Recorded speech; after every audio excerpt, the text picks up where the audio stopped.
So out of everything you've mentioned, what were the key things you wish you knew at the beginning? Top three things you wish you knew at the beginning.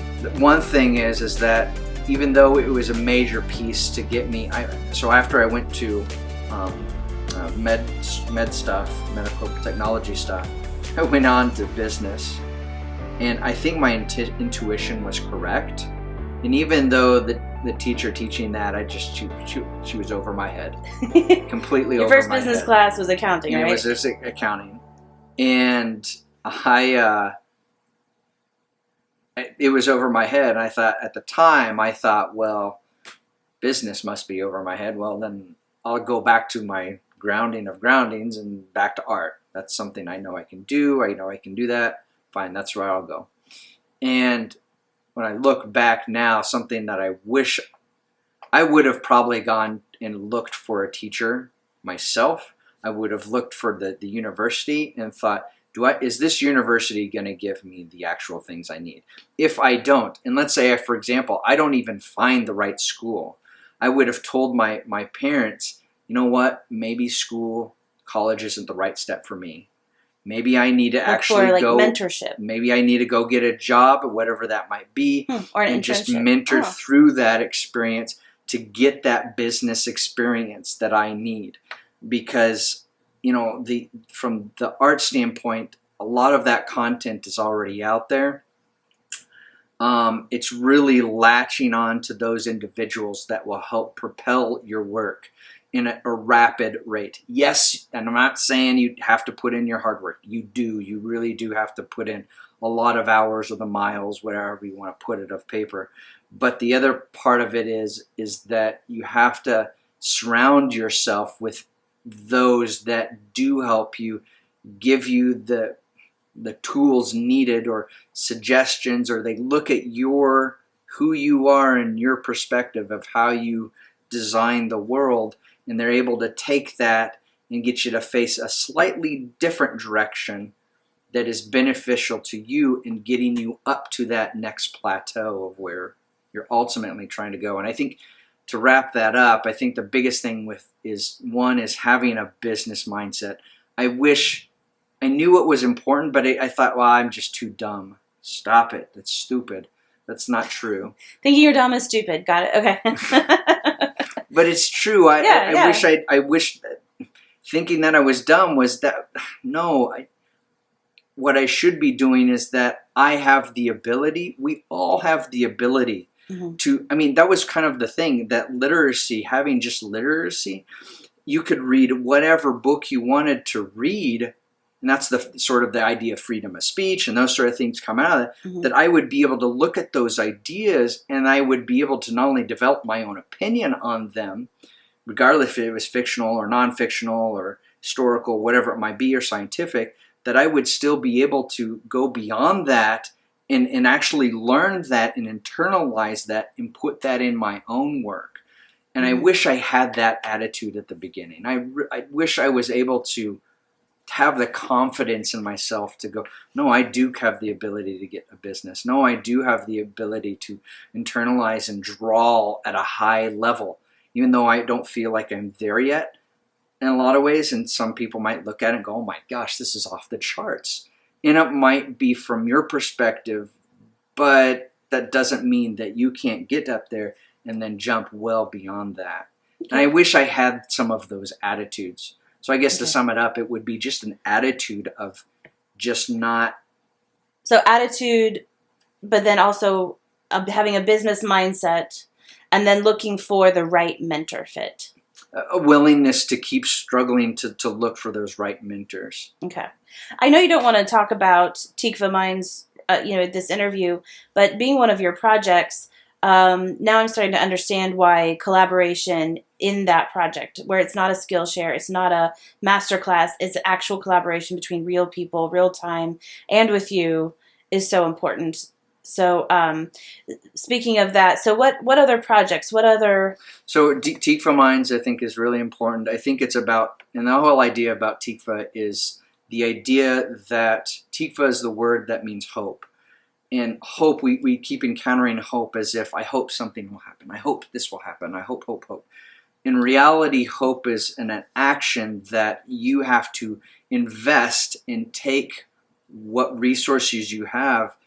Otherwise, you won't take it seriously, and keep pushing yourself into action, into the action of whatever you're hoping to accomplish.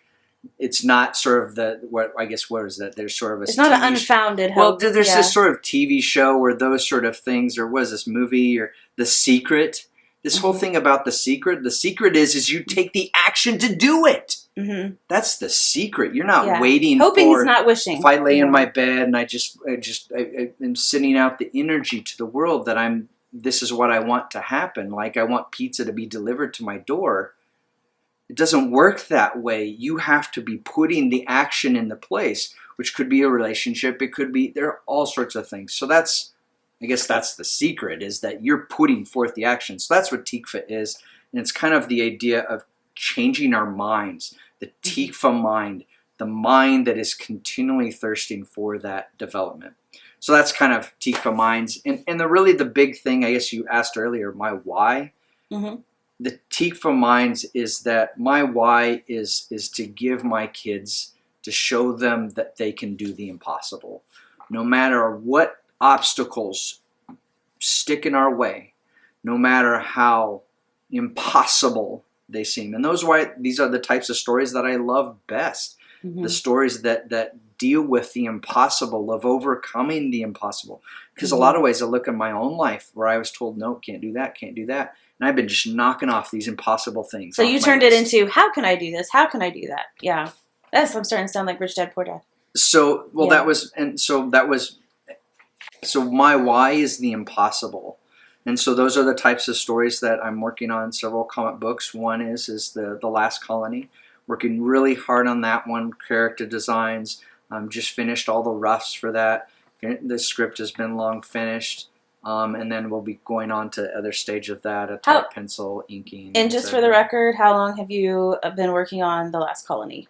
That one has been really in full development, I would say about 2 years. So pre-coronavirus. Pre-coronavirus, sure. And it does deal with sort of a post-apocalyptic America. God willing, we don't get there. Here in a few weeks, I don't know. But I think the thing is that regardless of even what that sends at us, that one is that we do our best to confront with what's in front of us. And that's the other thing with, like, regardless of art or regardless of, we have to confront with what's in front of us. Yes, we're aware of over here. We're aware of what's around us, so we're not, blind. But we're also aware of where we're going to our best ability. And so in itself, I think that's what The Last Colony is trying to grapple with, some of those things. And ultimately, what distance would we go for our loved ones? Again, the impossible idea that we have struggles with our loved ones. That at one moment we can't stand to be around our loved one, at another moment we absolutely can't. We have to be near them. And I think regardless if they're a parent, a mother, father, wife, child, all those sort of things, we have to be willing to, how can we come together? And so that's kind of the overall arching topics of what The Last Colony is really about. So I'm working on that stuff, and then I'm also working on another project that's a little bit more fun and kind of lighthearted, but dealing with giants and Romans fighting giants. But again, that deals, even in that itself, it deals with overcoming the impossible. Or in that particular story, Teutonic Monsters, that's what that story's called.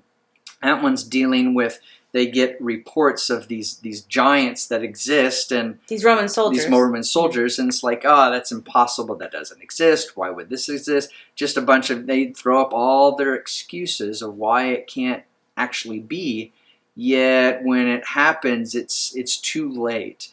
And I think that's the other point of impossibilities, is that we have to be willing to confront and acknowledge the impossible. Otherwise, we kind of end up in a moment of panic.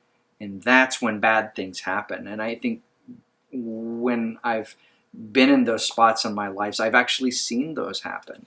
Would you say a lot of artists, something that you've noticed is that a lot of artists kind of flagellate? No.